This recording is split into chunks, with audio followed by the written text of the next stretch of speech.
Frank's nuts today, so we might be needing your help on Frankinating. Okay, here we go. I think we're live. Hi, we are live. This is Art of Rock. It's Saturday morning. And we do this every Saturday morning. First and foremost, I would like to acknowledge the Tongva people as being the traditional landowners for the land on which I am standing right now. We're sitting, which is Los Angeles, California. Okay, I feel great about my life, and I want you to feel great about your life. And if you don't, we're going to do something about that. This is Art of Rock. Every Saturday morning, we are doing this thing here. Follow it on Angelspit's Twitch or wherever good bullshit is served to you via an electronic spoon. This is made possible with Angelspit's Patreon. I cannot thank you enough for your support, honestly. Thank you. We're also attempting to stream onto Sounds and Shadows. There's Frank, great Facebook for people who are into music. Frank is currently on my Moog 1. Get off my Moog 1. Frank, I swear to the cat gods of ancient Egypt. Industrial Incisions playlist is awesome. There's a whole bunch of bands. I want you to go there. I want you to like it. I want you to follow it, and I want you to listen to it once a week. And if you listen to that playlist once a week, you are going to change the so many things about so many small bands. Plus, there's a bunch of other old stuff that you know all about in there, like old classics and favorites. And if you're a Patreon member, please remember, send me your tracks and also pimp it. Speaking of awesome music, Twitch, MTV TV. Yeah, it's a great place to go. If you want to find your new favorite band, it's on MTV TV. And if you have a cat, it's great. Yes, Frank, the whole world can hear you right now. That's right, Frank. And if you want to get involved in MTV TV, like send them your video, they will play it. It's right there. They've also got a Patreon. I'm rushing through this because this cat is going to go ballistic on my face any second. It's there. Go support their Patreon, and he's on my Moog 1 again. Frank, really? Today we're talking about guilty pleasures. We're going to talk a whole bunch about a whole bunch of stuff. Specifically, what album or band is your guilty pleasure that you feel nervous talking about, like because, oh, you're going to get judged? And I want to know why, from the perspective of a musician, from the perspective of a composer, why? I'm going to throw this to you, Alex. Razi, you're going to take this over, and I'm going to deal with the marauding cat. Talk to me, Alex. So for me, it's mostly things that are so dumb but fun again. Like one thing is heavy hardcore. I don't know if you know that genre, but it's like technoid music, very cheesy melodies, very fast beats, very cartoonish, but it's so fun, and it just allows my brain to turn off, and that's enjoyable in its own. I don't have to think too much. I can just enjoy the cheesy melody. And maybe another thing is very saccharine pop music. Again, very cheesy melodies, very cheesy harmonic progressions, but it's just fun. And it allows me to just turn off my brain, not think about it too much, and just relax after a stressful situation. I don't know. Okay, that's wonderful. Can I ask you? Yeah. What musically, as a composer, what do you get out of it? Like what when you listen to it, is there anything that is feeding your creative bubble, your creative engine? Maybe the focus on hooks, and that hooks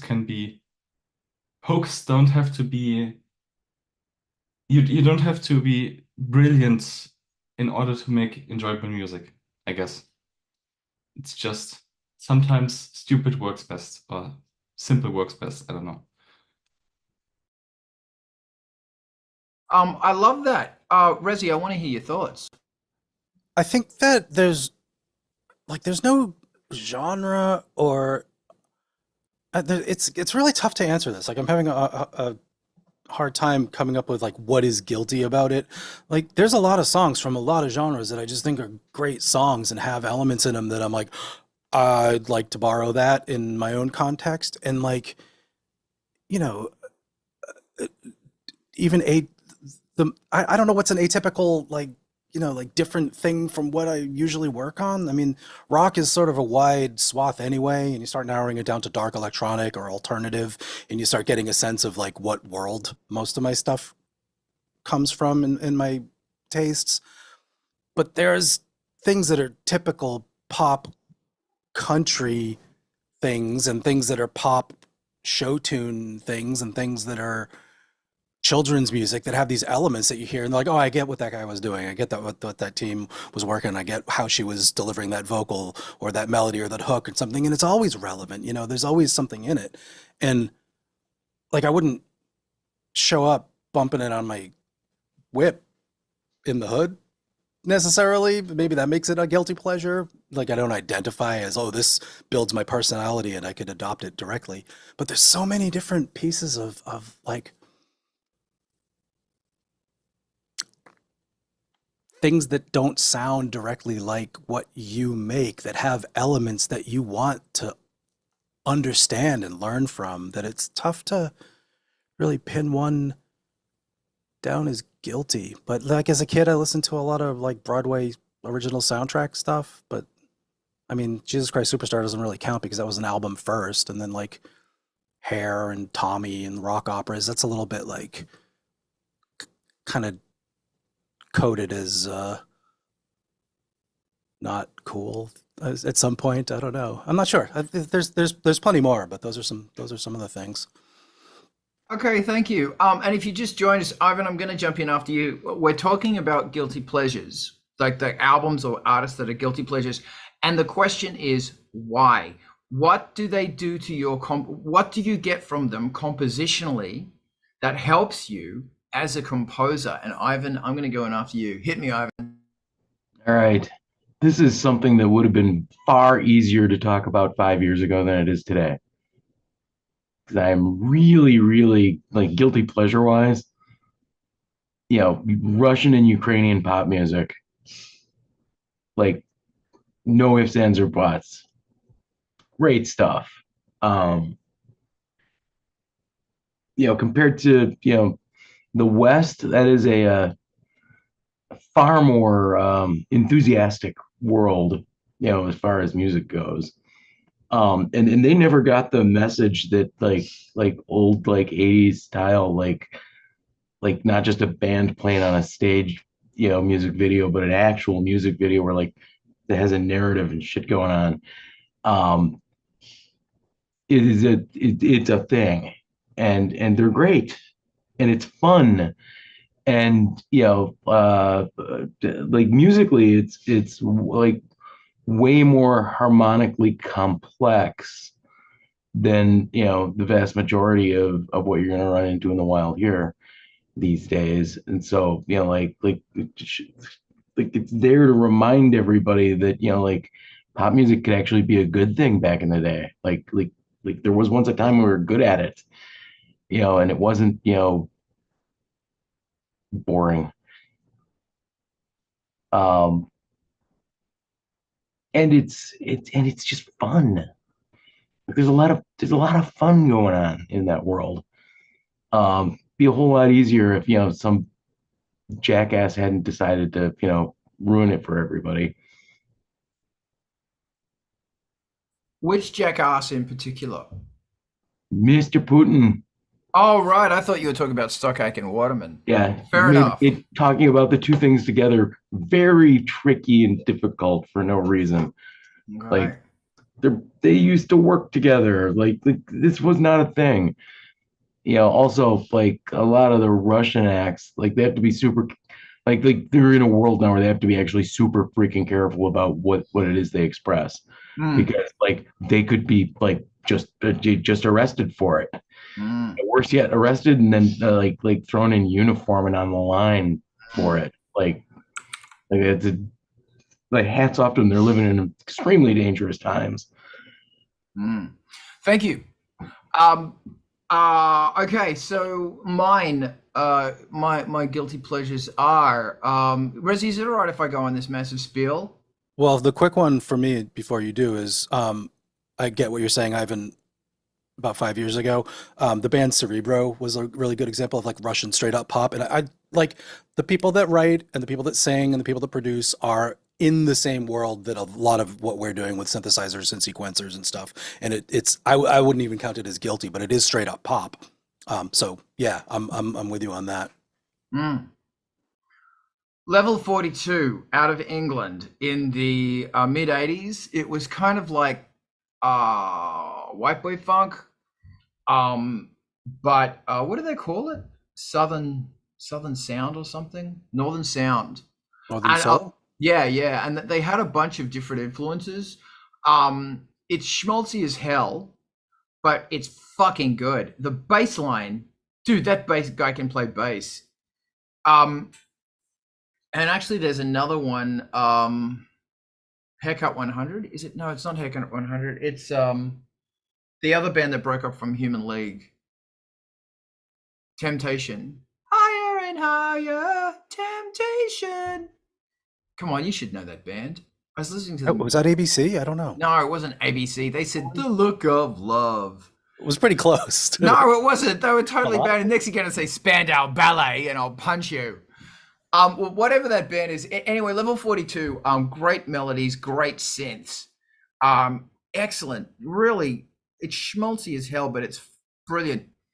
Howard Jones is another one. Just simple melodies and plicker-placker bass lines. Very nowhere near as good as Depeche Mode. But anyway, I need to somebody Google what band sang Temptation in the 80s.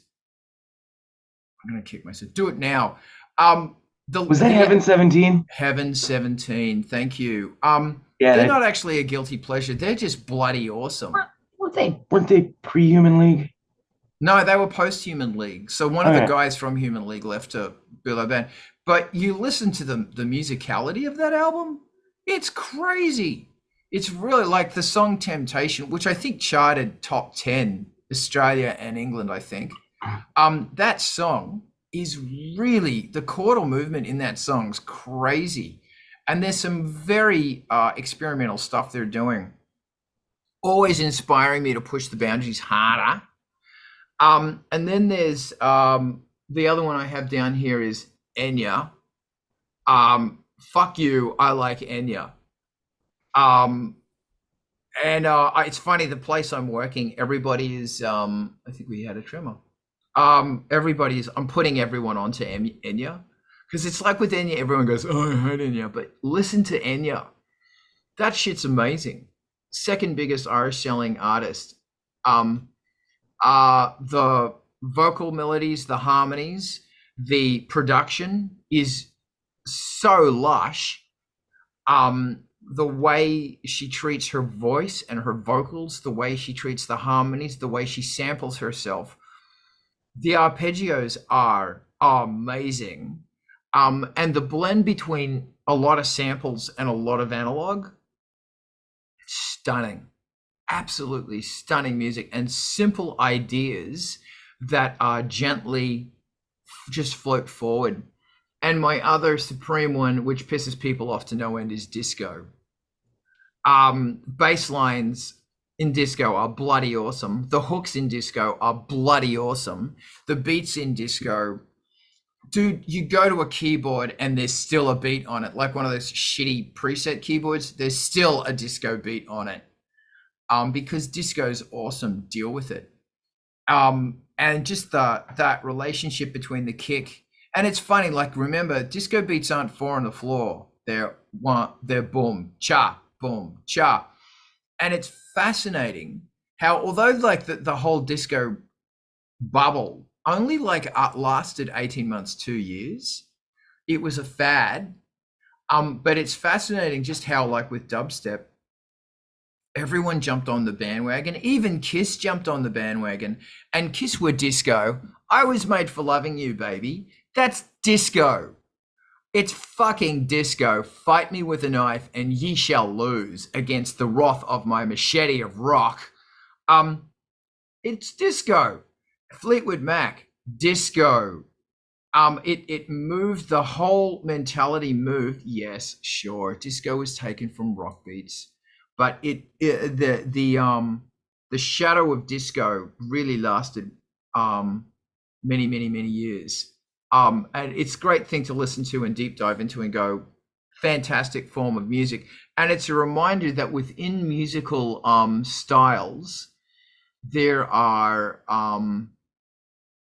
fads, there are trends, and they've always been there, and they always come and go, and they always leave some kind of mark, except dubstep. Unfortunately, dubstep is that stain that you just can't get rid of. It's that smell of puke and dead rat that won't leave your car baking in the summer heat. Razzie, I see your hand. Yeah, I got two sort of things going on in my head about that. A lot of what you're citing, I want to know what your guilty component of it is, and like what does it mean, the guilty part, and like what specific parts are making you feel the guilt, to whom and how, because you're also like on that verge of like Heaven 17 is just one of the bands on the list of like influences for everybody that we've talked to in the past 3 years. So what Yes, but what's not the guilt? level 42. My point is that it's music that people think is schmaltzy, or it's stuff that you kind of go, on the down low. Gee, I'm sort of embarrassed talking about this because it's got a thing about it. And my computer's beeping at me. Go away, computer. I mean, I my felt that too, trying to talk about it. Like there's something uncool that you deem as less personally identifying, but some of those elements, like I don't know exactly what it is in disco that I don't 100% just vibe with. And maybe it's like, okay, the violins are now synthesizer top lines. The, octave bass went to the Marauder style, arpeggiated bass. But the spirit and the dance floorness and the fabulousness and the cultural ramifications are all still totally relevant without a guilty component, except for the like early 70s production trappings, which we can't really hire a string section, but maybe if we had 16 violins in a room and like we'd still be doing our top line melodies with string sections. I don't know. It's an I don't interesting understand your question. just like looking at what is guilty about that, like what is not, as opposed to just earnestly, yeah, disco is great. It's exactly what we still do, except a couple of things have changed versus I feel a guilty pleasure in all of disco. Other than I certainly lived through the time where there was an anti-gay, anti-cultural, self, like underground self-identity thing that hugely backlashed on it and like really changed the way that I felt about disco as a 10-year-old or 13-year-old. Hey, people don't like it. It's not rock and roll. So I definitely went through that weird phase. It's like there's a lot to unpack, having gone, for decades hence really strongly back into nightclub music with a beat that is, string-like top lines. There's more about disco that defines what it is than just those things, but and the pop things too. Like it's like there's some elusive, uncool, not underground, and doesn't speak to your personal aesthetics that I get when you're talking about guilty things. But still, like as you were saying, and Ivan was saying, and Alex, everybody is saying, there are these elements in it that you just know and identify with, despite these maybe a tonality or a attitude that you don't identify with, and that's where the guilt comes in. So more just talking about it than asking a question, but if it's something anybody else has thoughts on, like what's the guilt in these So things? it's interesting. I'm not really interested in exploring guilt. What I'm doing is trying, because this is the art of rock, not the art of guilt. And what I'm trying to do is get people to talk about musical influences from things that are other people might roll their eyeballs at. Okay. So because when you say disco, eyeballs roll. Let me tell you, there's eyeballs roll a lot of things, a lot of words, a lot of everything. So, and my thing is, or we can just go straight to the punch and say, what other forms of music inspire you musically to, like country? Yeah. Like there's so much to take from, and I'm not just talking about Johnny Cash either. No, I'm that sums it talking- up perfectly. It's Yeah. it's like a lot of people, roll their eyeballs. That Yeah. actually, like, now I have such a clarity of what the distinction is, and that happens with a lot of stuff. I mean, I have certainly people that roll their eyeballs at our intrinsic genres too, not just the outside ones, but the elements in country of slide guitar and heartbreak and loneliness and simplicity of chord structure and presentation of like sad emotions. There's a lot of that to pull out. There's some plaintiveness in everything from Parton to Glenn Campbell, and there's some gorgeous turns of phrase and that stuff, and they're just few and far between because there's trash in every genre and garbage music that doesn't have those things. But certainly, you hit on something just by mentioning the country genres. Yeah, that's one for me where if I have patience and I can get through some of the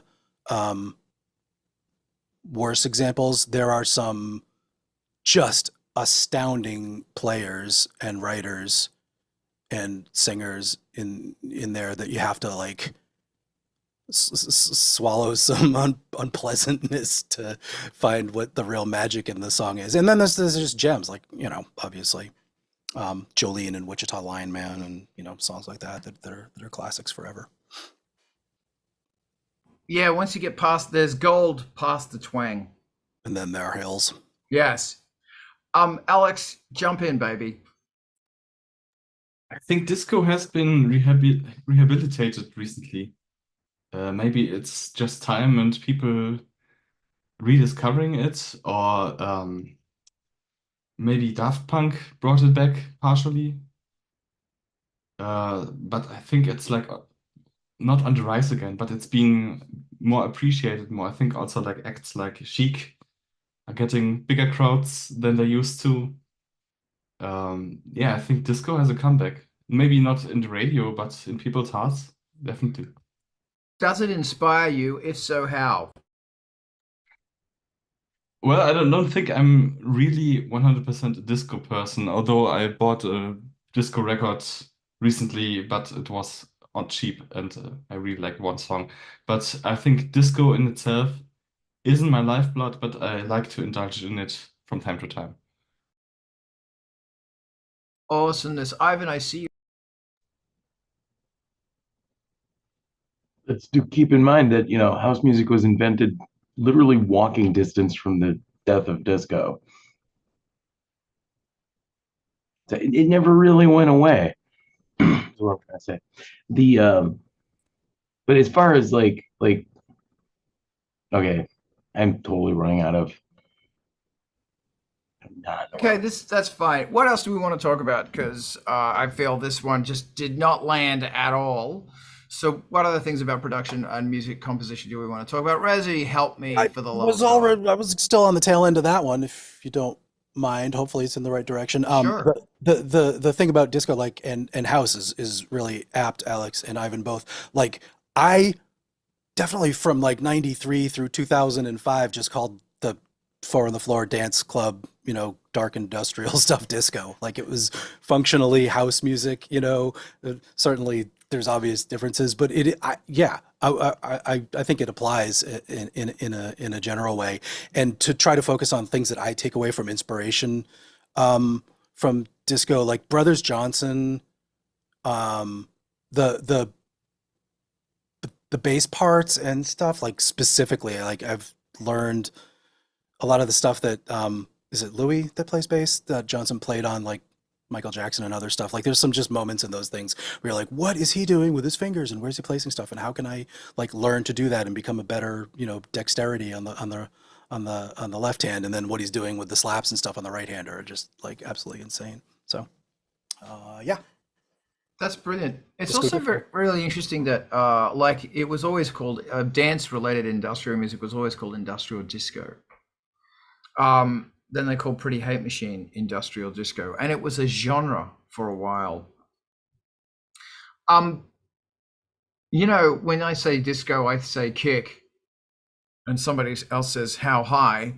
My question is, because I'm going to change this subject because that totally bombed.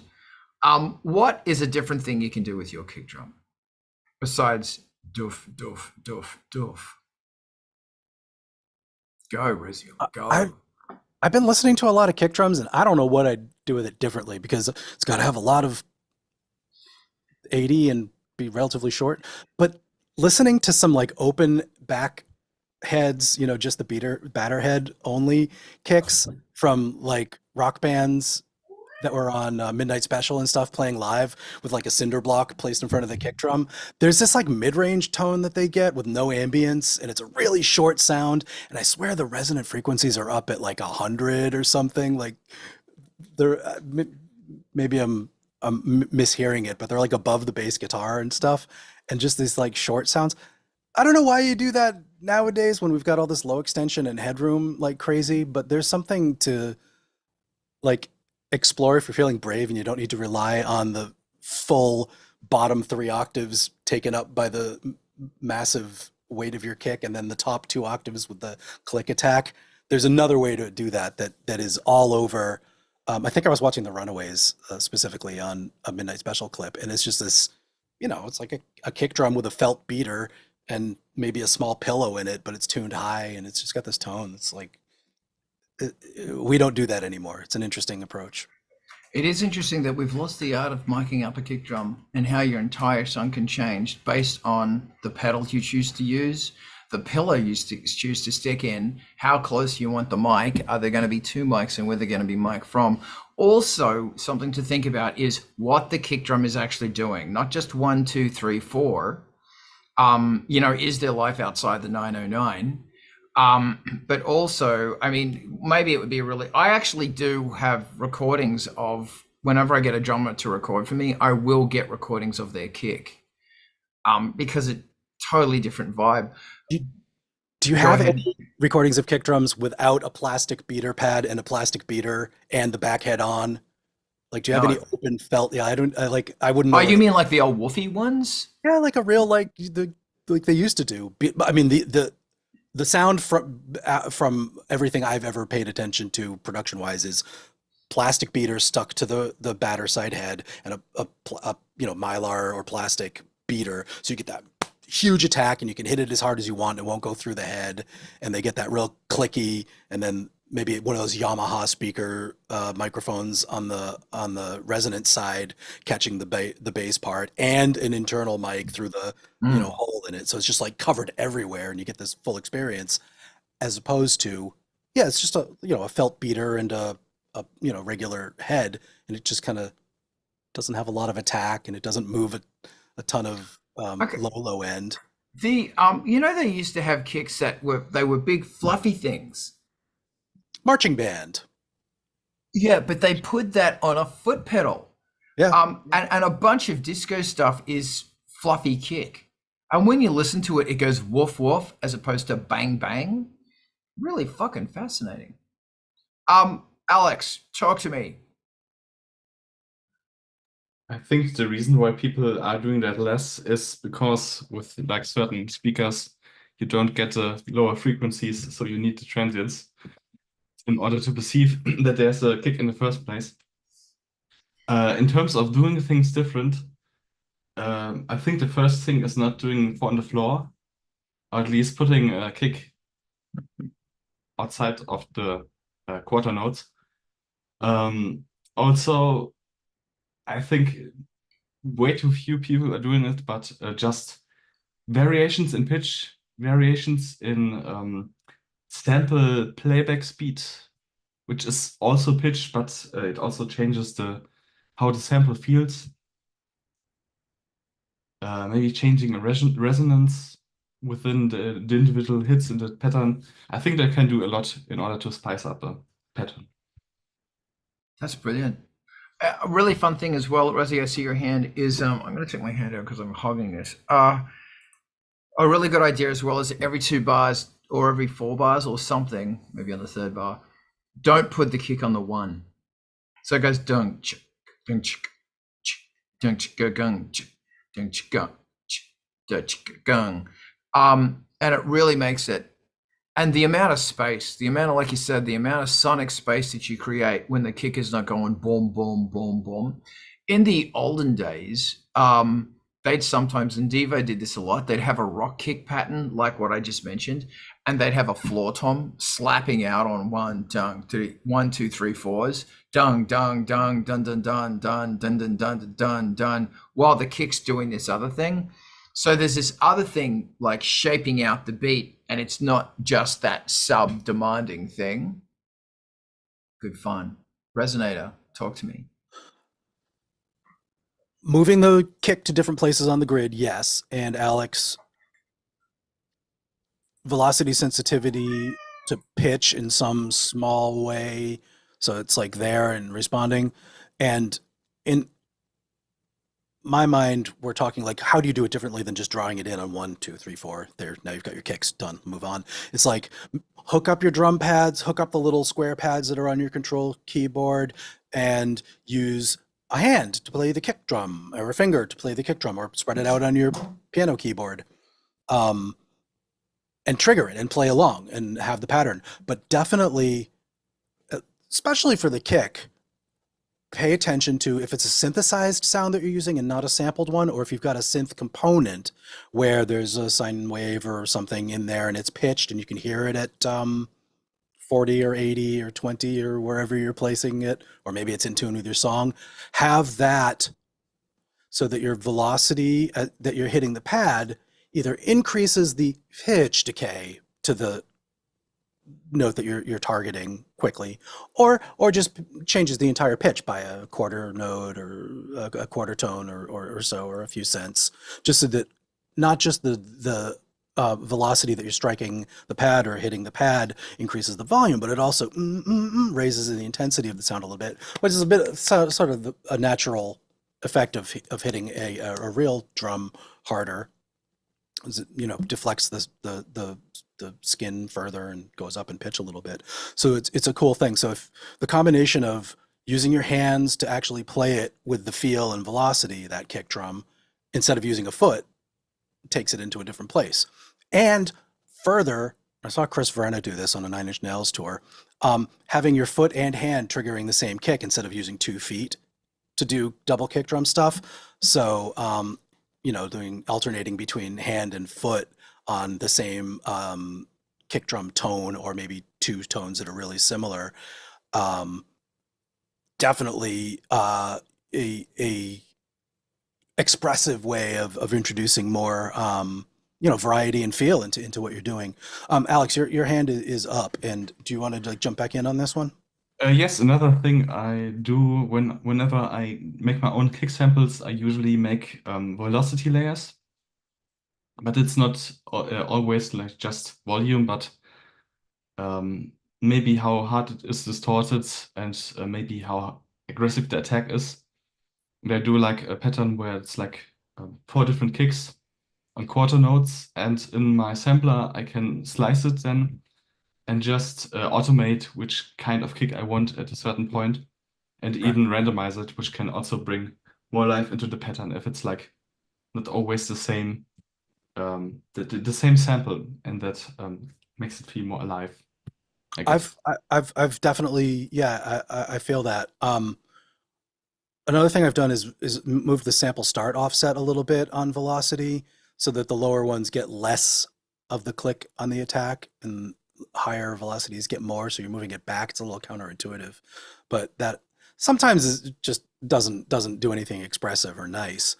But one of my go-to collections is a velocity split, natural acoustic kicks in a studio kind of sound. It's like a real easy place to start if I'm not going with like synth and distortion stuff.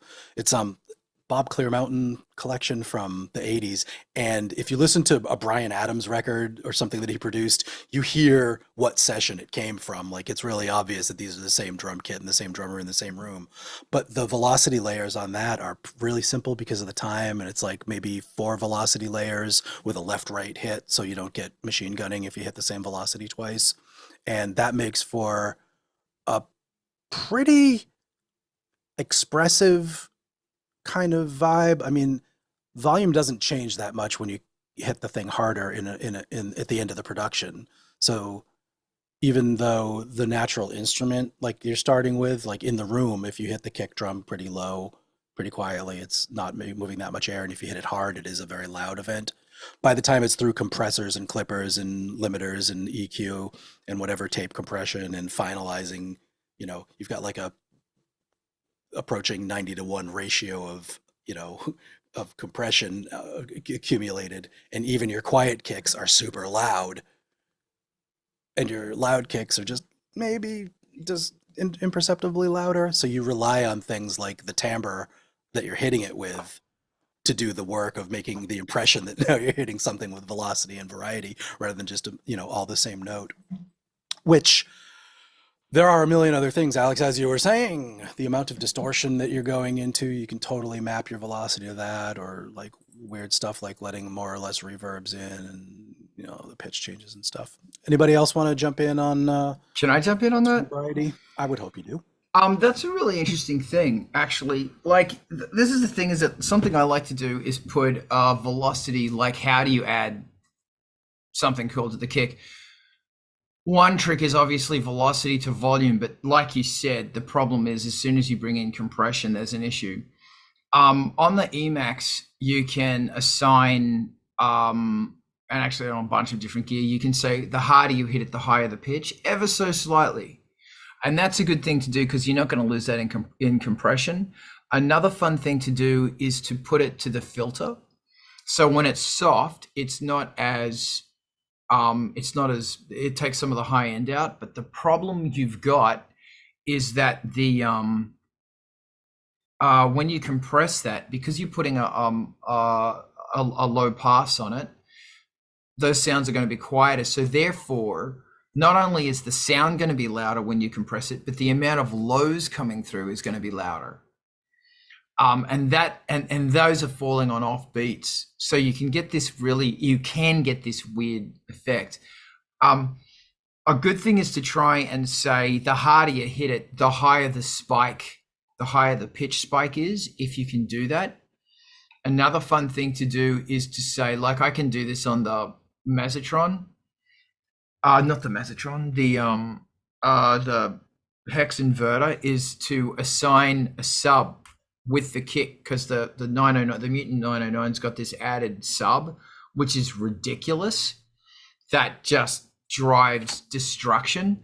Another fun thing is to put on a longer decay, so you can actually control the decay of it. And I do that all the time. And another fun thing to do is either run it through a high pass, so you're taking a tiny bit of the subs out, the lows out, or have two sample versions, and the high pass versions sucked out everything under 80. You put a 24 dp drop at 80 cycles, so the kick's still there, but it's not thudding as hard. And they're great for 16s and stuff, so you'll still get the knock and a slight bump as opposed to the knock. But be aware that there is a big volume difference between sucking the depths out. So you'll have to, mix to pleasure. Razi, talk to me.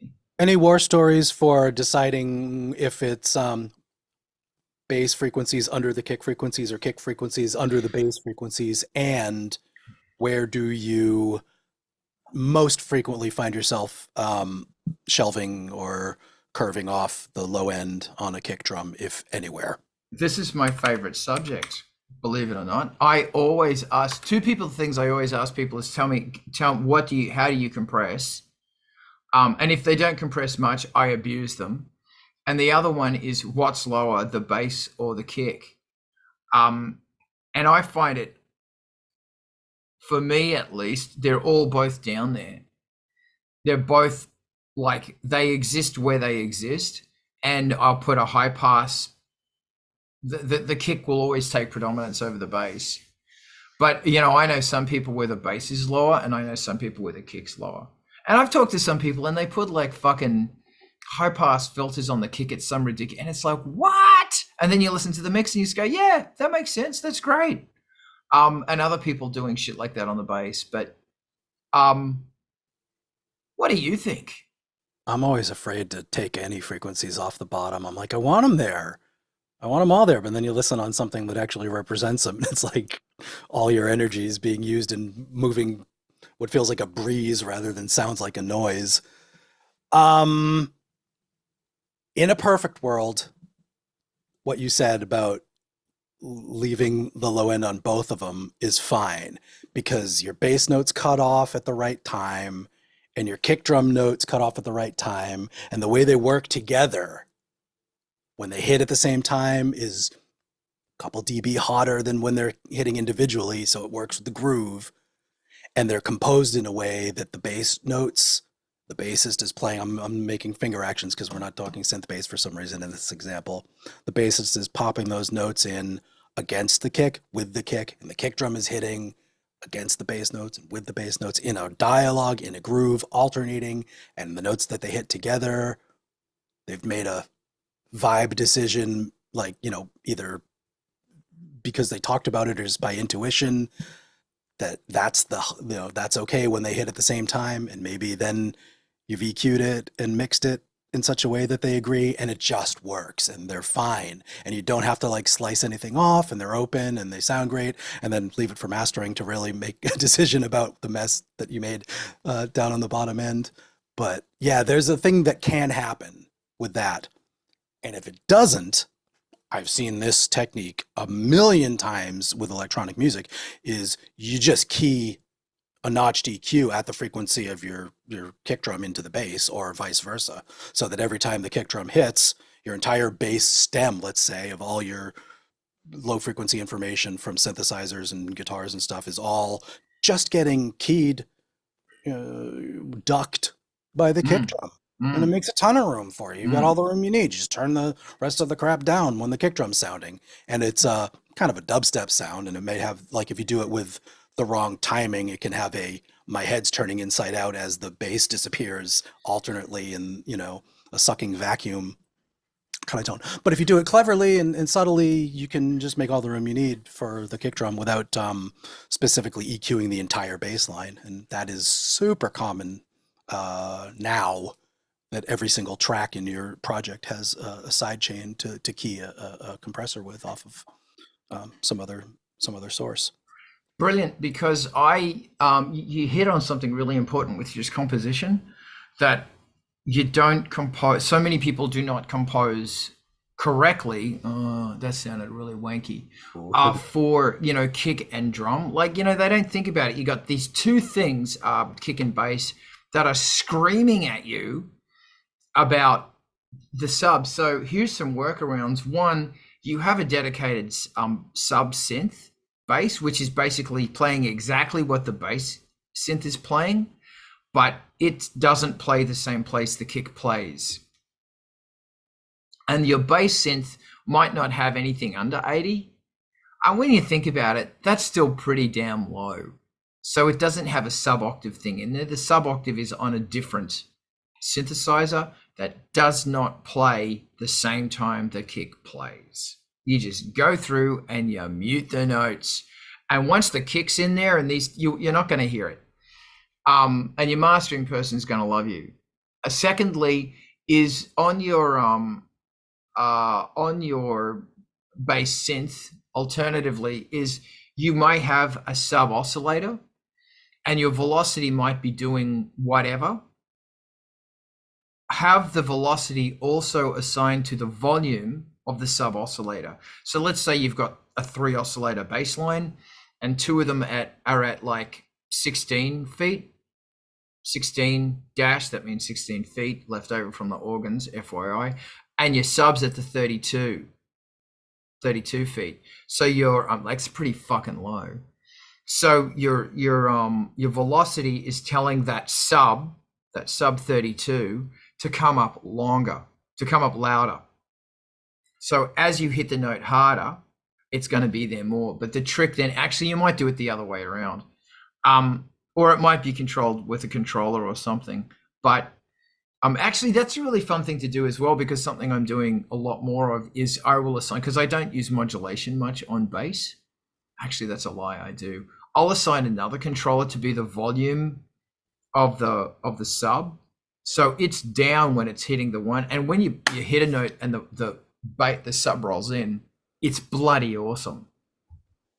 And that's the great thing as well, is that when you've got like a kick drum that isn't doof doof doof doof, it's like doof doof, that there's space in there for the bass to hit, and then there's massive sub to roll in under it. Good fun, good times. Do it. That's all I got. Resonator, talk to me. Yeah, man, I don't know which part of that I wanted to launch off of, because there's so much good stuff in what you're saying. There's some physics shortcuts that are good to sort of keep in mind and know when you're doing this stuff. Like the low string on a bass guitar, low E, is like 40 hertz, but we don't hear necessarily the fundamental, the 40. We hear the harmonics that make up the timbre of a bass guitar string, so the octave up and other partials. So you can get away with a ton of implying what your fundamental note is using a relatively rich, waveform of some sort, not just a plain sine, and not necessarily a full square, but something in the middle, or something that has a time component where it changes. Like, you don't have to have the 40 hertz fundamental represented 100, like the loudest component of your bass track, your bass sound, to make it still sound like a low thing. And that's why you can hear a bass guitar playing on your phone speaker, which doesn't at all represent 80 or 40 necessarily, because you hear the upper harmonics of that thing just fine. And that tells your brain to decode it as, oh, this particular arrangement of harmonics means that there's a fundamental down there at 40, even though you don't hear it. So there's a ton of room to actually remove those things and not worry about the musicality getting lost of your bass line and how that guides the harmony. So adding those distortions and adding those saturation distortions and clipping distortions and stuff, like, is a good way to get some of those rich harmonics in there and then not worry as much about the bottom. And Carl, the idea of composing, certainly that was right on what I was talking about. And I love your idea, and I haven't done this in so long, about your layers of your synth bass. You're not just using a keyboard patch that you dialed in and it said bass, so that's the one that you chose. You spent a week turning knobs and changing levels and thinking about how to build a stack of fat ass thick bass, and you don't need to use all of those layers in every note. And that's like such good advice, considering how to compose, in the same way that I was talking about the bassist and the drummer jamming. Your sub-frequency component of your bass patch dropping out at the right times when you don't need it makes a huge impact. And this is such subtle stuff. Like, you don't think about it listening to any track ever on any system, but in the composition, that's how you make your thing sound like a hit, sound appealing, sound pleasing, and also satisfy your sciencey, nerdy, creative, crafty streak while you're doing this stuff. I love it. Thank you. Another fun thing to do on that, as far as cheating subs, is assign a sub oscillator, that 32 sub, to and put it like a chunky sawtooth on it, a rampy sawtooth. Assign that to your filter, so it's modulating your filter either hardcore or subtly. So the filter is fluttering on and off at the 32 foot. So there's no sub in there. It's just the filter doing that. And your brain is going to go, I hear a note. The note's not there. So you can have it low, crackly, and farty as you want, but it's not actually there. It's just being, it's just being filtered hardcore there. Thank you. Damn it. Another really fun thing to do is to have 3 basses. And the third bass, like the first bass, is the previously mentioned sub. Then there's another bass, which is an octave on top. The sub's job is directly to interface with the kick. That's its job. But you got to be careful of that one, because like I've heard Angelspit sometimes, and it's like there's so much going on in the subs. Like you'll hear it in a club, and it's like there's a lot and then there's other stuff, and it's like the only thing going on in the subs is that kick, and I'm all about that. That's a great decision.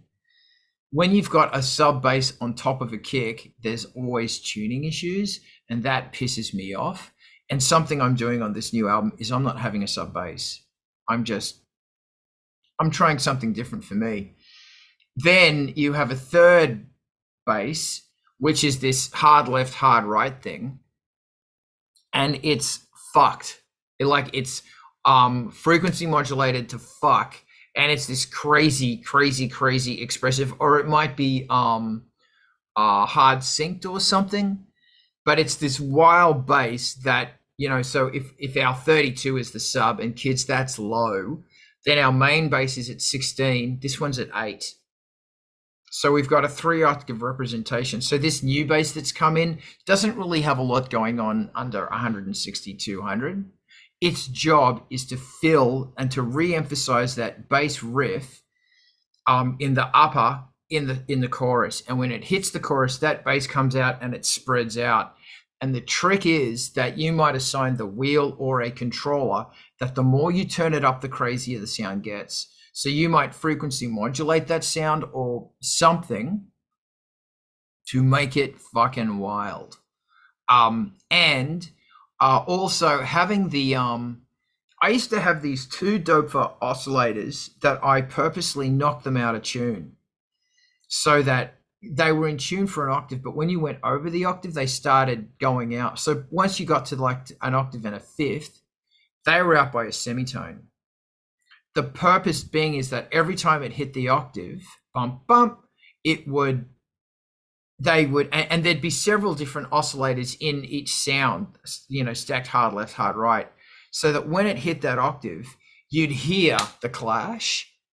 And you're doing that, and you could also choose to control that via a modulation or a controller as well. You might say, as it increases, instead of the pitch tracking to be 100%, it's only going to be 98% or 102% or something. You'll fucking hear it. Because the objective is you want to have wildness. So in the first chorus, there might not be any of this mayhem controller, but as the song goes on and it's playing the same thing, you're bringing in the mayhem.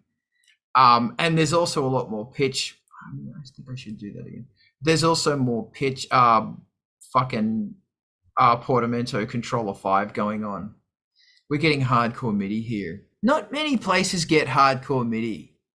Like, I watch YouTube videos and it's like, dude, you're not telling me anything. Here's 5 top video choices for bass lines. And the photo, I just have to rant.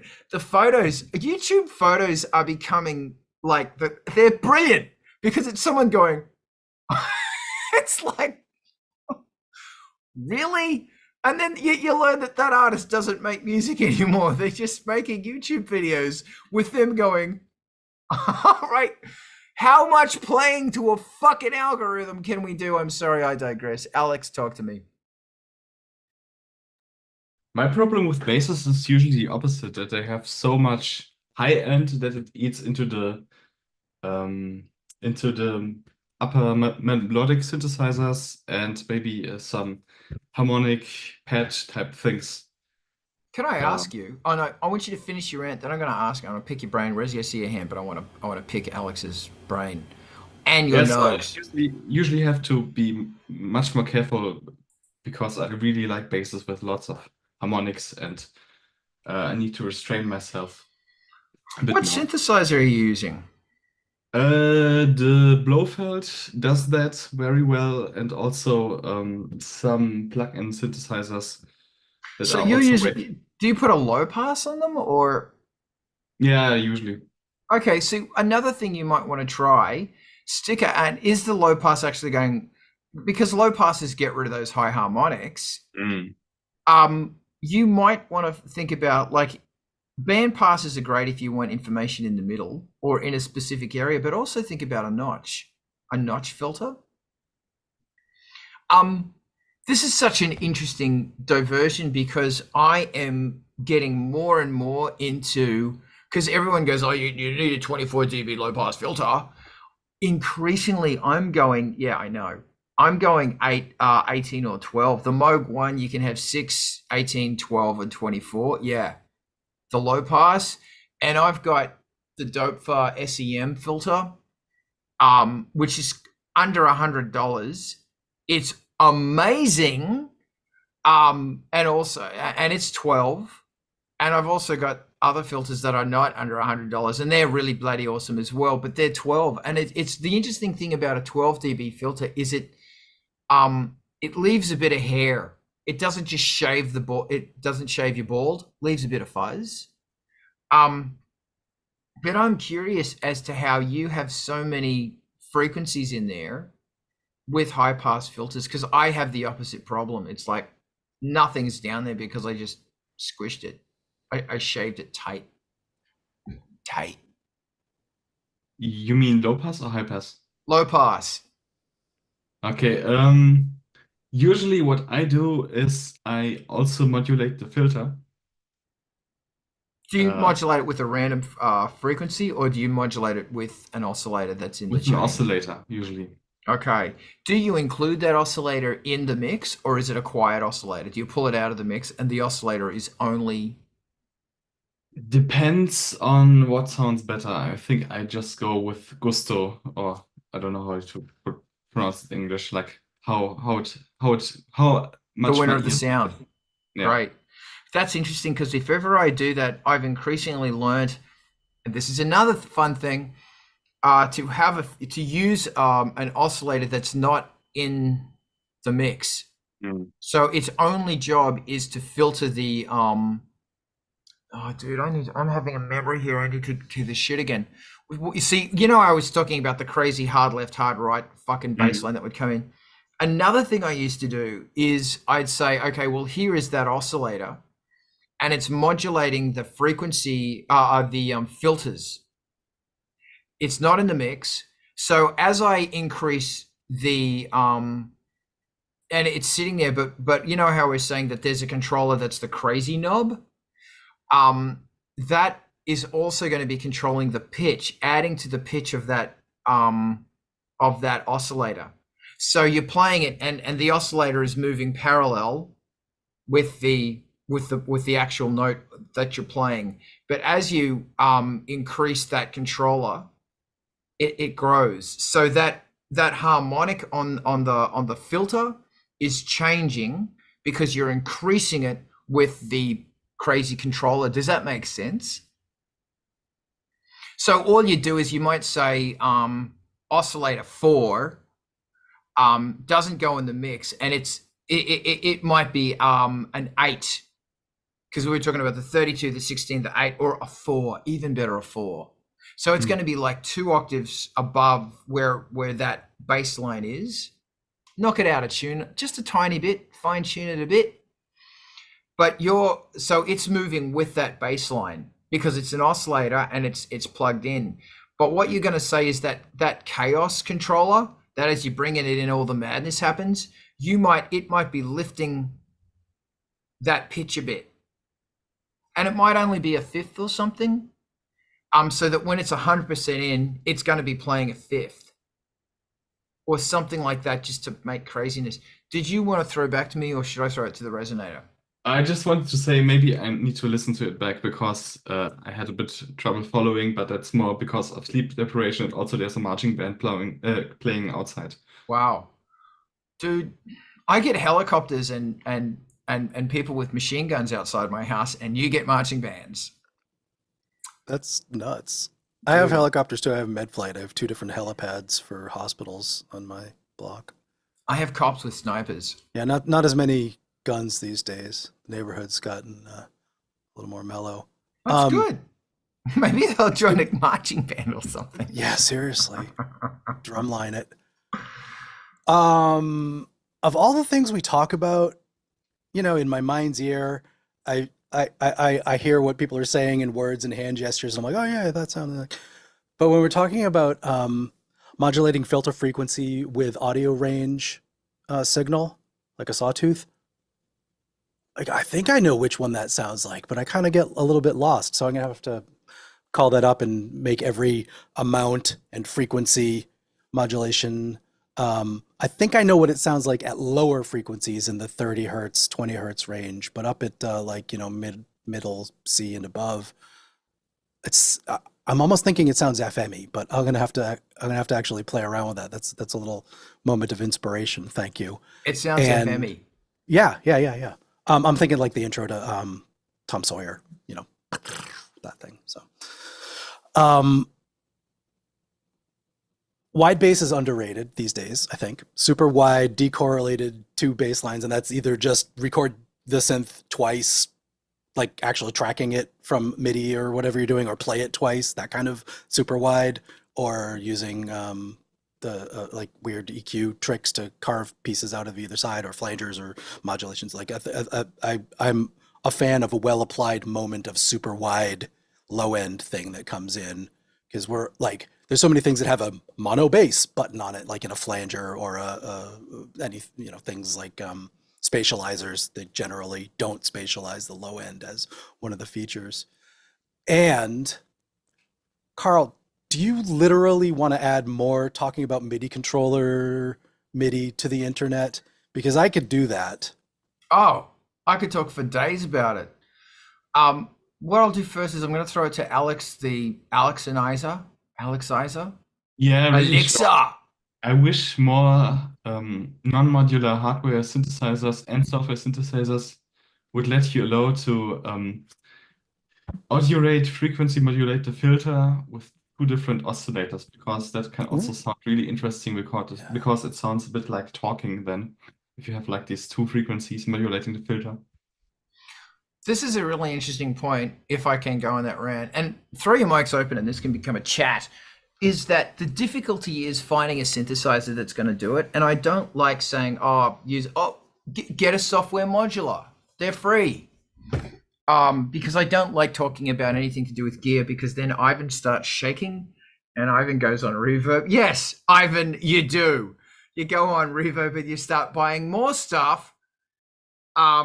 Anyway, yeah, so look, I'm not advertising Dopefa, but if you want to get into modular synthesis, Dopefa. And it was funny, I was looking at my synth, my modular is 7 foot high. It's 7 foot high, and it's 2 racks across. And it's funny that I look at the gear that comes and goes, and I don't sell Dopefa stuff often. And I've been building this fucking nightmare for 20 years. And I was looking through it going, there's so much stuff. When I bought the first modular synth I bought, that I still have, so much of it is still in there. Works perfectly every day, never lets me down. And can I just really quickly, sideline rant, but then we're going to come back to it. So I'm always saying, oh yeah, don't take synths live because, you know, so many troubles happen. But I was thinking, the amount of time the modular has stopped working has been 0. The amount of time my Emaxes have stopped working over 30 years, I can count it on one hand. The emulator 4 has never finished. I will not take the Mode 1 out for reasons. It's heavy, it's expensive, and there's MIDI issues on it that I'm still trying to figure out. The Voyager, never, not once has it gone down. The K2000, never, not once has it gone down.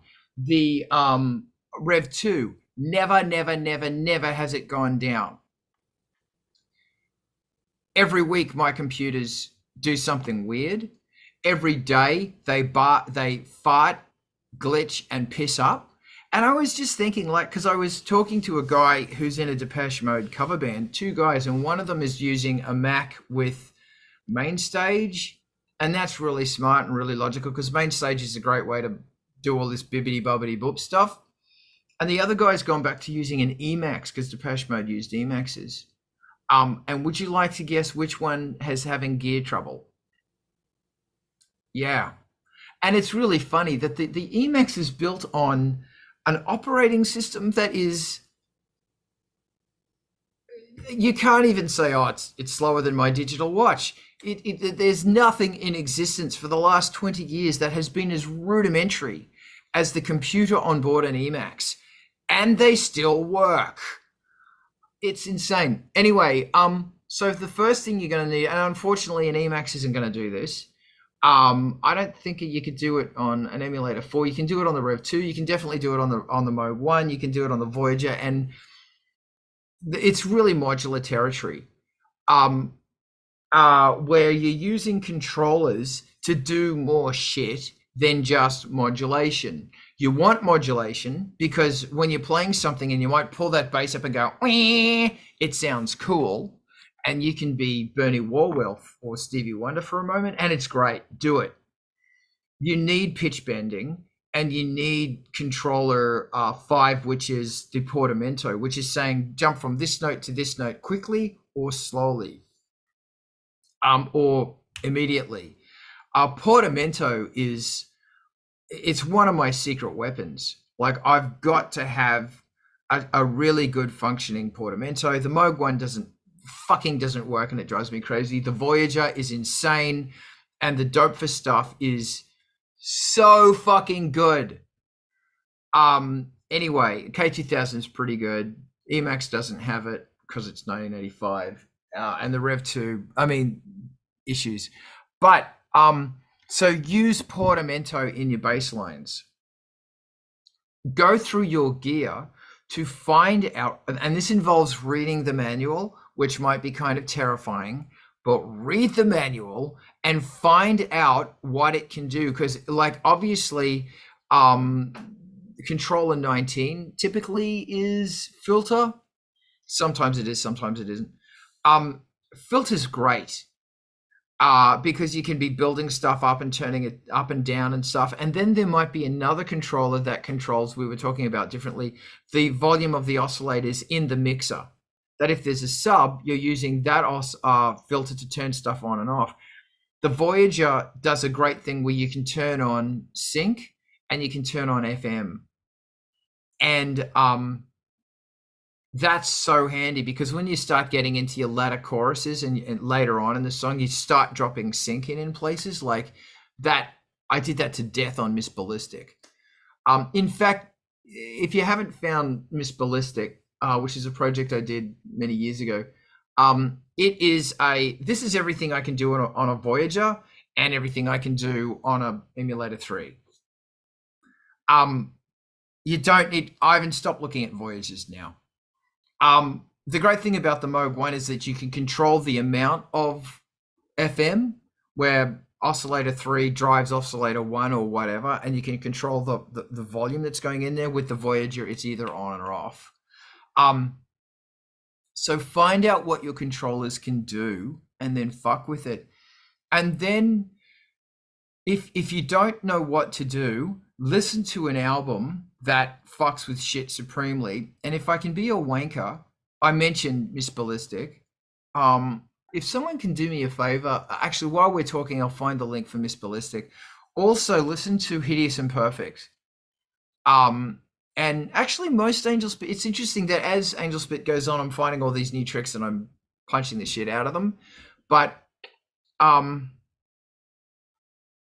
actually, listen to the product. The product's a really good example of how far you can push a modular, as is Hideous and Perfect. No, actually, so is, look, listen to any of that shit. What is it? Cult of Fake is mostly modular. Or no, even better, don't listen to Angelspit, listen to fucking Daft Punk. And listen to or Justice. And listen to going, okay, well, I need a controller, which is the fuck shit up controller. And that might be controller 2 or controller whatever. That when you, actually, it's funny, everything in my studio is 15. Controller 15 is the fuck shit up controller because nothing else uses 15 except the VZ10M, the Casio VZ10M. And I had one 30 years ago and its controller is 15. And it just stayed with me for some reason, is that when you increase controller 15, And what you do is you hang everything on 15. So like I said, it might be turning up the filter. Doesn't have to be that much, or maybe it is a lot. It might be, and remember that if you've got something that is frequency modulating the filter, the more you turn up the filter, the less you're going to notice that. Because the filter is going to raise and it's basically going to overtake the range in which this thing is vibrating.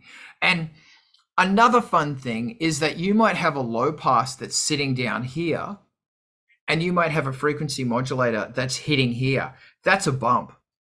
Depending on the frequency range of that of what's going on of the shape of the wave. If you're using a sine wave, it's just that frequency. If you're using a square wave, it's them, and if you're using a triangle, it's them. The filter is going to reflect the harmonic overture, yes it will, of the wave that you're driving it with. So not only do you have the fat tummy bump of the low pass, but you also have this notch up here, and you can control that notch. That's why when you put different wave shapes to frequency modulate a filter or anything, they sound different because the filter is reacting to the harmonic content of the wave that you are using to drive. And this is where shit gets wild. So as I mentioned, on that Chaos fucking controller, it can be controlling so many things. Like if you've got, you might have a chorus, and for example, you might be running through the Dope for 188-2, which is the greatest fucking bucket brigade on earth, and it's one of the cheapest. Once again, Dope for rocks. And you might be controlling the wet dry mix, so that as you increase your Chaos controller, not only is the frequencies doing crazy things, but the stereo filter, or the stereo bucket brigade delay comes in louder, hence the sound spreads. There's so many fun things you can do, like yeah, and I find it's really good if you actually write things down, because when I'm standing in front of this fucking thing, I go, oh shit, I don't know what to do. Like I have to get away and make notes and go, this is how I'm going to do this patch. And then you patch it up and it sucks, and you get angry and you fuck with shit, and then it sounds cool eventually. Alex asked me a question. But what I wanted to say, I think I wanted to say something about gear reliability, and I agree. I think the Waldorf Blofeld is a bit finicky, but I know which menus it crashes on. So I just knew what not to do in a live context. And I think luckily the Octatrack has most bugs that lead to crashes fixed by the developers. So the only thing that really reliably makes my gear crash is accidental MIDI loops. But yeah, you just need to watch out for them. Thank you. And that's another one. Controller 123, 123 is all notes off. And if you've got a button or a panic, it's, you know, if you ever need it. Razi, I want to know what your brain is screaming at you right now. Look at that. I'm looking at my MIDI implementation chart open on the left here, and 1, 2, 3, definitely all notes off. Be it all sounding notes. A useful one if your box happens to respond to it. I think I had 2 units that I could reliably crash, and it was the Yamaha TX16W doing something, moving from a stereo sample to a mono sample. I don't remember what at this point, or maybe downsampling enough since it had a built-in resample. You could get it to lock up, and my PV DPM3 workstation keyboard would go into some modes if you did some things, and those modes were not escapable. They were some sort of kernel panic or deep system level lockup that you couldn't recover the UI by pressing any buttons. You had to physically power it down. And on the topic of an interesting synth to do not modular, but has a complicated enough routing matrix to get 3 oscillators into modulating your frequency of your filter. The Pro 1 has 2 buses, which you can assign oscillator 1, oscillator 2, and LFO directly to the filter frequency, or through the modulation wheel amount to the filter frequency. So you can do some pretty interesting stuff with having some some oscillators going directly to the filter, and then one that gets added in and out. And that's a cool way of doing this chaos stuff. And that's the one that I'm going to listen on to what the effect of doing filter frequency modulation with oscillators. And yeah, that was it. I have a remote MIDI control project that I've been working on for a couple of weeks that came to a huge impasse, sending MIDI over the internet to do a bidirectional control thing with moving faders that is about to fail. I think has failed because of some limitations like that. And it's interesting. You run into one device that can't do one thing and another device that can't do the other thing, and there's no way to like cause them to ever talk just because they're never going to. And usually you can do some sort of translation in the middle by converting one kind of message to another, but then you run out of options, and you just have to say this isn't actually going to work without writing something true scripting to make it happen. And that's where I'm at this week. That's exciting. Yeah, I mean, it's like, if you really want to add to the corpus of MIDI controller complaints and sending MIDI over TCP/IP, that's where I'm at. Thank you. Okay, so I just want to, this is Miss Ballistic. It's on Bandcamp. Thank you so much. It's also on Spotify for free. Please go listen to Miss Ballistic. I'm really, really, really proud of that, and the musicality and everything else that's going in there, and especially what's going on with the Voyager. The Moog Voyager is playing the bass. It's fucking delicious. And if you want inspiration, I can't talk about this fantastic guy enough. This is Alex Vulture. He does a stream every Wednesday nights where he fucks with gear, and Alex knows his shit, and he's really good. Really, really inspiring. And that's the one he did for tape loops. But if you go to his profile, there's so much stuff. He did this really wonderful deep dive on the Yamaha CM70, and it was like really inspiring. Like, I know I was watching it going, shit, dude, my gear doesn't do that stuff. And back to controllers, first piece of advice is if you're using this Chaos controller I'm talking about, and a lot of other controllers, when you insert them, if you can use a linear, like a vector drawing path, the smoother the path, the less you're going to hear the increments of change. And on my very old version of Cubase, I think I can get 64.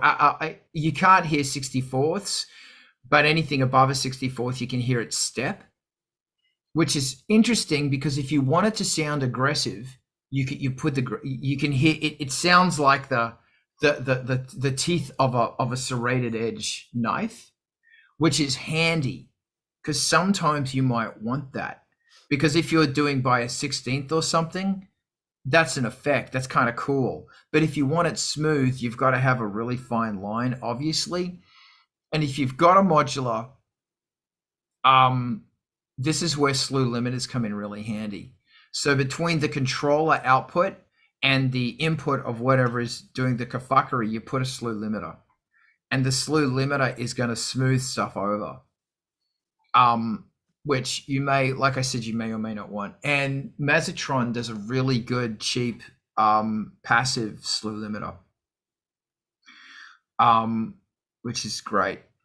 Does anybody want, because I love talking about this shit. Yeah, I was gonna, you came up with the workaround. I was gonna also suggest that coarse and fine pitch bend controllers can get repurposed to do full like 32-bit numbers of steps, whereas basic MIDI continuous controllers are 0 to 127, so you've only got 128 discrete steps, which is zippery as hell. If you don't have a slew limiter built into the receiving device, you'll get stair stepping, which if it's not desirable, there are ways around it, like, you know, using other controllers than MIDI CC that have more larger words to describe the range.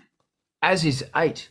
Controller 8, I think, is also, is it 14? I think all of the CCs are, yeah, those are all 0 to 127s all the way up. Is 8 a 127 or is 8? Yeah, all of the MIDI CCs are, but there are some of the MSB, LSB combination to do two things. And then there's fine pitch, which obviously pitch was the one that we couldn't do discrete steps with because that would be ridiculous. So that one was assigned by default more, a much greater range of values. It's either 16-bit or 32-bit or whatever the size of the word is. I don't know, actually. No. So here's something fun. Thank you. Yeah, that's Culture Vulture. I'll pull it. What? That didn't link. Stupid thing. Okay, sorry. So Culture Vulture does work? I don't know. Here's an interesting thing is that some synths won't let you assign the pitch bend wheel to be another controller because of that issue. And remember that the good thing, if you can use a pitch bend, the great thing about it, remember the pitch bend goes to 0. And although it's not actually sending a negative amount, it defaults on like 4,000 or something, and it goes down to minus 4,000 down to 0 or up to 8,000. And that center spring, I don't know what the numbers are, but you can really, it's a handy trick. It's a very handy trick. But yeah, use controllers, like even on your pads and stuff, like, or no, you know, if you've got a pad, it's always nice to assign velocity to the attack time. Or you could assign your chaos controller to it. That the harder you hit it, the faster it comes in. So if you hit it slowly, it's going to come in super slow. Stuff like that. Rezi, talk to me. Since you mentioned the special case of the all notes off, controllers 120 through 127 all have special channel mode functions that I did not know about. All sound off, reset controllers, local on off, which that sounds like you could get into trouble if you turned local off from the remote and then unplugged it, but let's not worry too much about that. All notes off, omni mode on, omni mode off. That's kind of not really useful today, but yeah, right, little... dude. That is so. that is a gentle reminder. We're still on version 1.0 for MIDI. Isn't there a plus max version like getting ratified right now as we speak, though? Well, like with extensions, maybe, but I'm looking at all the gear in my studio that's not going to give a shit. MIDI 2 exists, but I think there are like this one controller by Roland which supports it and not much else. A start. And no one else is going to update. Isn't this so funny? See, this is ironic. Not really. MIDI started because it was a shit fight between manufacturers. MIDI 2. This is why we never got a MIDI 2. They couldn't fucking talk. Give it 5 years and there will be 5 devices. Yeah, maybe. But that's the other thing is that, like, what really sucks is that, you know, I'm sure MIDI 2 is going to be great. It's kind of like a self-driving car, isn't it? That all my gear won't give a shit, which really sucks. Anyway, but yeah, I'm sure there's a workaround. As long as it fucking works, that's all I care about. System exclusive. You can put whatever you want into that message. Just pack your bits in there and send SysEx. Does anyone use SysEx? All the time. Like, definitely not so much anymore, but back in the day, I had all the external librarians. You'd have a two-way cable so they could speak to each other. The librarian would say, give me your patches, and the synth would say, I'm sending patches, whichever, and it would say what model it was and what, you know, mode it was in for patches if it supported it. And the person writing the librarian that ran on a computer would be like, okay, I know about all of those things and I can draw a picture of what those things are now on your 2-rack space, no knobs, you know, parametric synth, and you'd have a graphical representation of your synth. Let's say it's an ESQM. You could actually send the correct system exclusive messages to change each parameter with a mouse and keyboard, or build a little knobby interface to do the same. And when I say all the time now, what I mean is occasionally when I'm dealing with some extreme case, like the remote mixer that I'm trying to control from my desk here, it's sending a lot of system exclusive Roland stuff in addition to the node on off for mutes and continuous controllers for fades. The SysEx stuff is to get its remote interface to draw the corresponding parameters on the hardware. But yeah, it's robust. I mean, MIDI is a slow, like, 300 baud or less interface, but you can pack a lot of, hexadecimal little letters and numbers into a packet of that stuff. It's still useful. That's another really relevant point. I think MIDI's 28. I don't know. I don't know. It's fucking slow. But when you start daisy chaining, and that's the thing as well, is that if you're cramming a whole bunch of controller information down the pipe, you're going to hear the lags. It's real easy to buffer overload something that doesn't have a good UART on the other end. Yeah.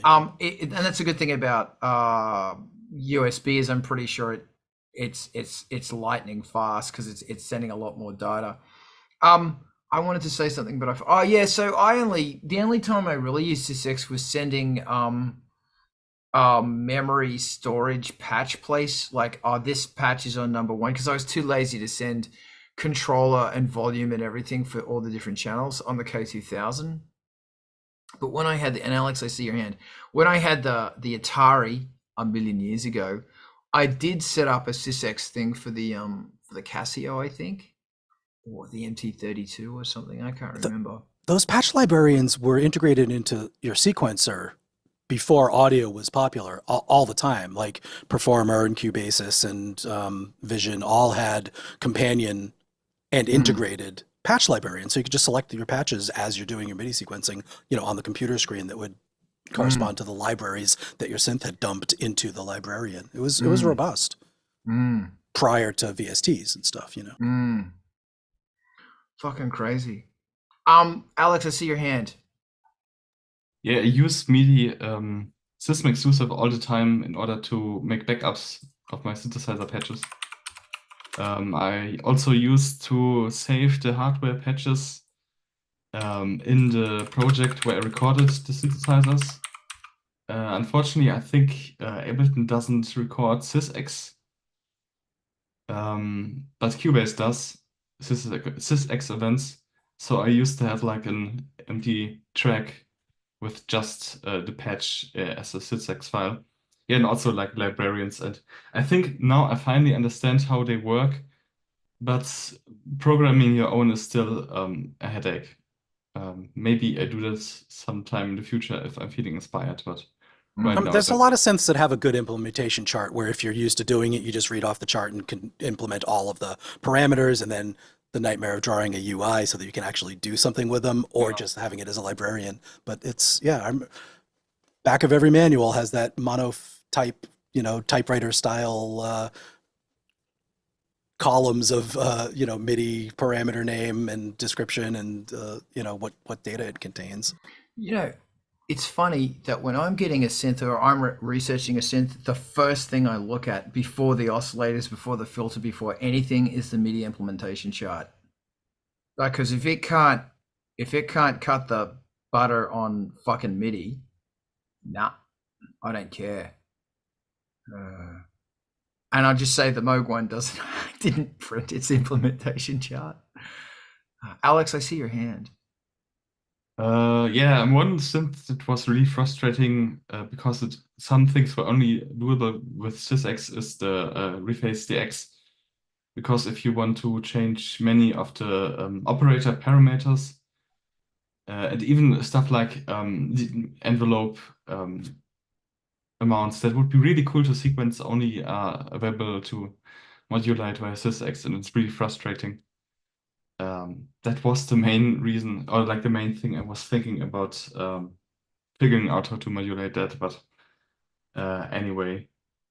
And I think Roland do not publish their implementation charts in the manual, but as a separate PDF on their website. So if you are pedantically so right about that. I totally just downloaded a separate MIDI implementation spec, not in the manual, from a Roland unit just 2 days ago. So yes. Yeah, if you want to get a modern Roland unit, watch out for that. Yeah. I think that I am going to go ballistic right now. Hold on, I'm making a link. Rizzy, I'm just gonna put your, I just saw your Bandcamp. I'm gonna put it in here. All right. Yeah, dude, look at you. This is really interesting because so this is off topic. Ivan is looking at fucking gear right now. Yes, you are. You get a smile. You get this smile when you're looking at gear. It's interesting how, so you've got music and then you've got all this other stuff. And as somebody who's into electronic music, you're into technical boffinry, you know? But it's really interesting how it's difficult not to get sidetracked. Like the amount of times I've gone, I'm going to learn to solder and I'm going to learn electronics and this, or I'm going to learn to do this, and this. And it's ultimately just, for me at least, it's a distraction. And it's like, sure, learn to basically solder. If you've got a modular, you got to learn to solder. Like you've got to. Basic stuff. But there's all this other stuff. And, you know, for me at least, that I've just, through time, I've gone, I just can't get involved in this shit. And yet then there's this other stuff as well. It's like, well, I've got to get involved with that shit. I guess for a different artist, it's different. You know, they've got different areas of shit that they get involved with. And then everybody gets a cat and learns how to bake bread. Razi, talk to me. I draw the line as if I'm going to destroy this unit and can't afford that, or if the bench fee for getting it repaired is more than the value of the unit, then I take a soldering iron and go at it on my own. There's kind of a vague formula, but there's definitely a thought process that goes behind it. If I can afford to destroy it, I'll do it. And if the bench fee costs more than the resale price, then I'll generally open it up for a month until it's fixed. I will say that, thank you. I will say that if you're into old samplers and old gear, there is an amount of self-repair that you're going to have to be ready for. New screen, new battery, new whatever. Yeah, something's going to go. yeah, like and often those battery. Yeah, those batteries you got to solder in. And with the Emacs and shit, you know, you will probably be replacing the odd chip. Alex. No, I forgot what right, that's why I really like music machines where you can make a whole song on one device. Because then you don't have the distractions, and usually the device in itself contained doesn't get hiccups, only if it's in a bigger setup, it gets more troublesome. That's why I really like the Octatrack. Sermon over. And that's a good sermon, because like the other thing is that like I always say to people, not as a joke, is that if you want to get into MIDI and you start getting a big system, get knee pads and get a headlamp, because you're going to spend most of your time crawling around behind your gear, screaming at it, trying to figure out where the fuck it's working, with a light on your head so you can fucking see, and peeling past all the layers of cat hair and cobwebs. This is the other really interesting thing, is that I frequently look at my gear going, this is so ridiculous. Like, and I'm sort of like hinting a little tiny bit towards gear acquisition syndrome, is that, yeah, it's kind of fucking ridiculous. And what's really difficult is that when you get stuff super cheap, like, oh, there's a TX7 where your mate Seth gives you your TX7, thanks again, Seth. And you do use it. And then Mark, thank you, Mark, gives you his fucking Wolf, his Echo Wolf, and you do use it. And before you know, or the place you work for, the audio place you work for, says, oh, we've got these 2 graphic EQs. Do you want them? It's like, oh, yeah. You don't even think. It's just gear. Yeah.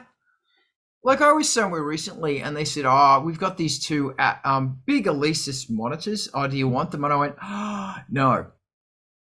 And he goes, you sure? And it's got like, yeah. But my point is that it's really curious how it's ironic that gear gets in the way of making music. And I don't know if that's actually irony, because it's not Ray Yane on my wedding day. It gets in the way. Like fucking so often, oh, my computer's not going to start for some reason. Cubase isn't loading up for some reason. Now my fucking MIDI controller's not working for some reason. Razi, counsel me. Do you ever feel a sense of relief when you're loathing getting started on a project and something crazy goes wrong that you have to figure out, or is that a me thing? No, that's a Oh, me thing as well. okay. And when it That's goes, yeah. oh good, a problem. I'm going to fix this, and it might take a day, 6 hours. Yeah, I will fix yeah. it. And what's interesting as well is that I know it's always really interesting when I'm clearing up behind the thing and it's like, I think I should vacuum. So you get your little vacuum cleaner, get a little vacuum cleaner. You need one of those little dust buster things and get in there and give it a good vac. Yeah, when I should be making terrifying music or whatever. You know it. Yes. Okay, what are we talking about next, or are we buggering off? Alex. Maybe just if you know, I have this broken mixing desk, and I'm thinking about sending it out to repair because I think it has a faulty power supply, and I don't want to mess with main voltage. How much do you think I will probably be required to pay? I have no idea, but here's something I do know is that a lot of places you can search on eBay for a replacement part. And I know this because one of my Emaxes did fuck its power and I actually replaced it. And I was so nervous when I replaced it, but it came with a whole bunch of directions. Certain gear might do that. Yes, I don't know. And the question is it actually worth it as well? Which, Raziel, I'll throw this to you now. Yeah, that was part of my comment also, is like, what exactly is it spec wise and model name wise? Is it It's a analog? Sonos Studio Live analog desk with, I think, either 12 or 16 channels, built-in USB audio interface. So Not my analog to favorite. digital. Yeah. Yeah, not my favorite mixing desk, but if it's maybe only 100 or 200 euros, I think I should fix it just because not to waste the resources. Yeah, definitely. And obviously, if it's more expensive to just get it on the bench than it is to buy a new one, then you're going to make some e-waste and just cut your losses. But does that actually have an internal high voltage power supply, or is it a wall wart low voltage? I think it's the transformer that's faulty because it has like this high-pitched noise Yeah, that's not coming out of the speaker, but only acoustically. And I think there are acoustically like in the little machine. sparks Yeah. flying the whole time, and it's so loud I can't focus on music because it's like screaming in my I ear. would throw that in. Yeah, I would smash it with a hammer immediately, or throw it in that isolated Faraday soundproof box that you're making for your other stuff. I would say that's an easy replacement. It is high voltage end, and there's a capacitor in there that you're going to want to short before you like make a spark on your own hand across your heart. But that's not a bad one to do. And even if you just look at where the 12 volt rails are going and put a low voltage wall wart into that, so you never touch the high voltage stuff again, you can bypass the power supply unless it's really doing like 5 volts, 12 volts or something, and it's a mess. But knowing you and knowing your general abilities, don't solder, use butt splices, with a crimper or something.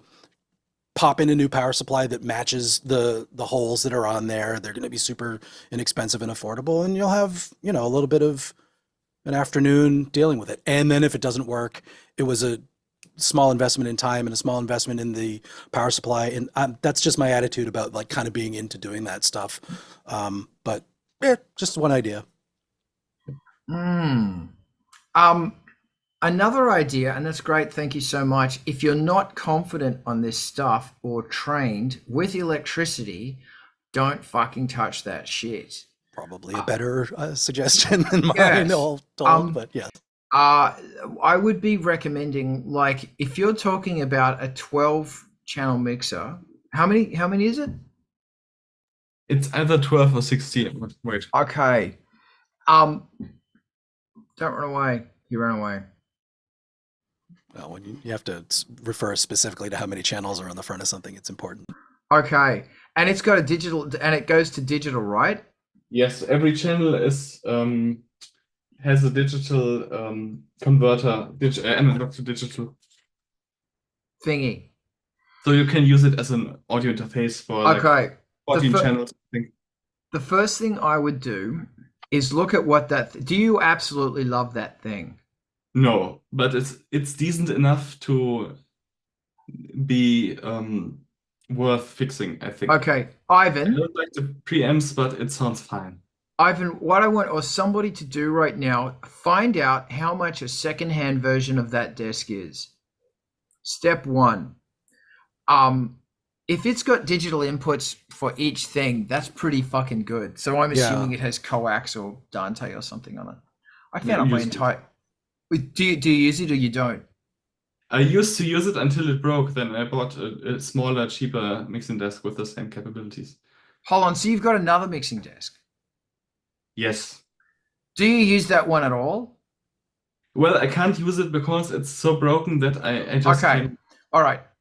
Here's some advice. One, put it on a sales thing and say that it's broken. Everything's fine but the power thing, and say it's probably really easy to fix, but I don't know. It does work, but explain it, sell it.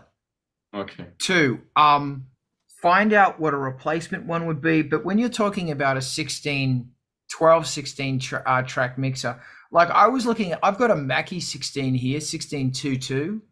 It actually goes into 4 buses, then into 2 stereo. So I can do quadrasound on that thing. It's got built-in effects, high adjustable, medium, and low EQ. 2 effect sends, 1 built-in effects unit, which is whatever, and then 2 monitor sends. And I don't think it has a digital. I'm pretty sure it doesn't have a digital interface on it. They're like $150, $200, and it's really fucking good. I've seen Yamaha and equivalent like O1V mixes for $300 US. And those things fucking, I love them. They're only a 20, I think they're 16-bit 48K. Are they 1648? I'm not sure, but they're great. Or maybe they're 24-bit. I don't remember. Point being is that I think that machine's a write-off, because I cannot see it getting fixed. And you walking out going, well, this was a good investment financially. Dude, look, I don't like saying the B word, but they used to do a bunch of mixes, the Euro discs, before they sucked. The Euro discs are actually really good, and they're still around and they're still working, and you can get a massive fucking Euro disc for like nothing. I'd be recommending getting a different desk, and you know, because if you don't like that thing, get a desk you like. And depending on maybe. how, like when you EQ stuff on the desk, how crazy do you get? It's really tame. I think it's maybe the right desk for jazz and maybe some smooth rock, but maybe not the right one for industrial music. Okay, so do you Because do like more? the preamp have like this they make everything prettier, but it's not what I want. I Okay, want like yeah. you know, you might want to consider getting a digital desk, and there's older digital desks that are just fine. The only problem with old ones is they're heavy, because there's compressors like the Yamaha O1Vs and stuff. They've got compressors across every single channel. Mm. They don't sound like amazing compressors. They're more functional compressors, as opposed to, wow, that made the sound so warm. Same with their EQs. They're not like, wow, this is really fun. This is so warm. It's functional. And I think they're great, and they're quite cheap.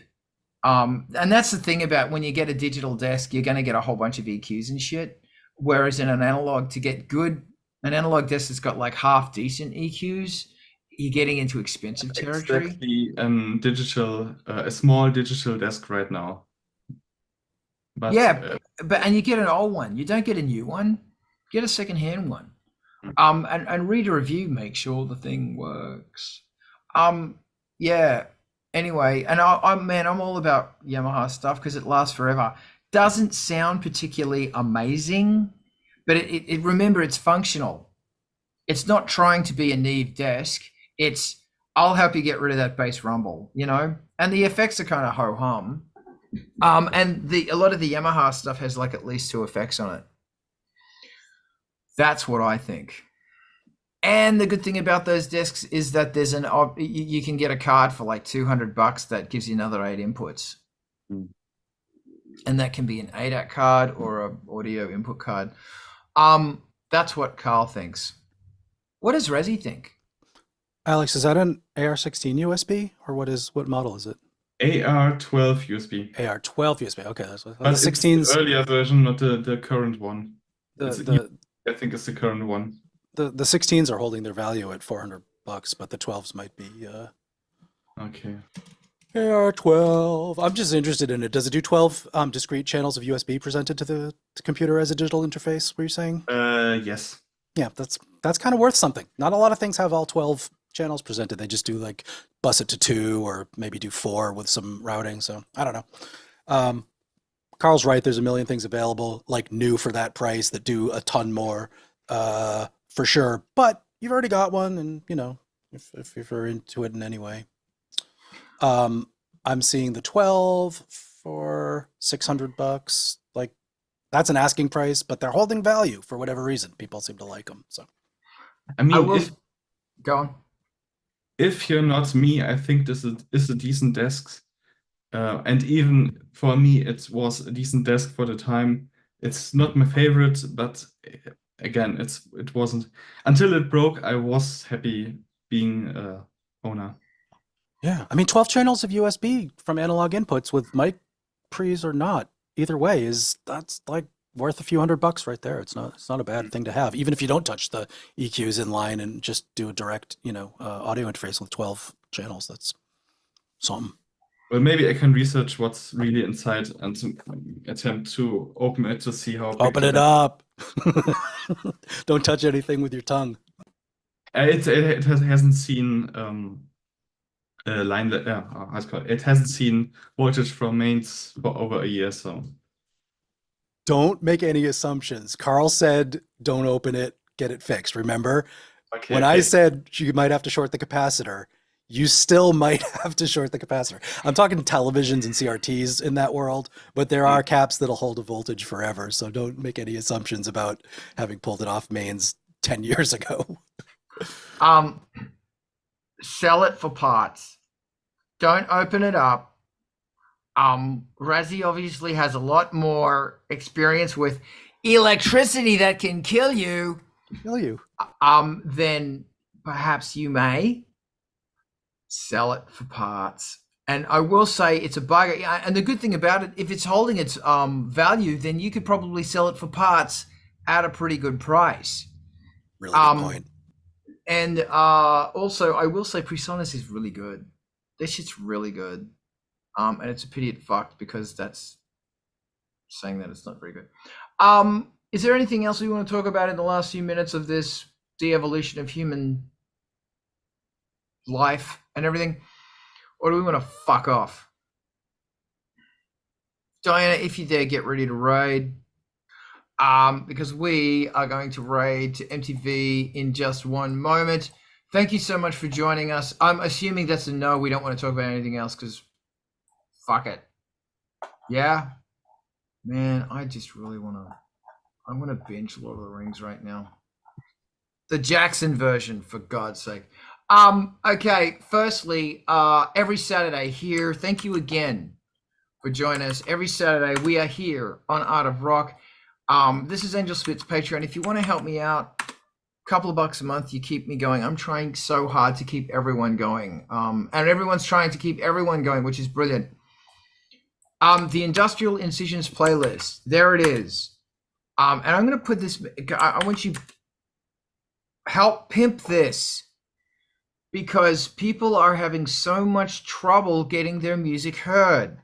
If we come together and act as a collective, we can help each other, and one voice becomes 10 voices. Instead of me reaching one person, I reach 10 people, and with your help, we can reach 100.